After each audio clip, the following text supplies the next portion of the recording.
How to use proximity searching.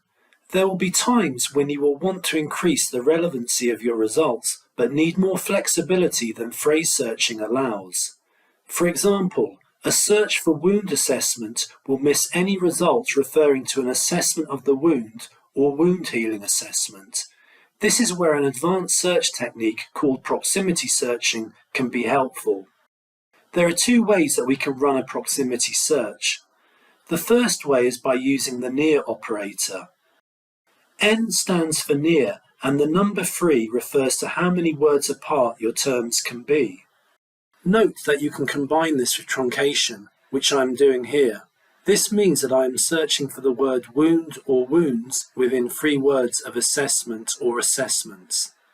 It will, therefore, increase the number of results you retrieve because it will pick up wound assessment, wound assessments, assessment of wounds, and assessment of the wound.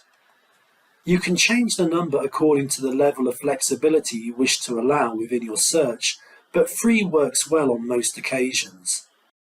The second way is by using the within operator. W stands for within, and the number 3 finds words if they are within 3 words of one another in the order that you entered them.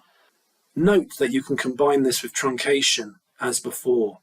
It will, therefore, increase the number of results you retrieve because it will pick up wound assessment, wound healing assessment, and wound area assessment, for example. Thank you for watching.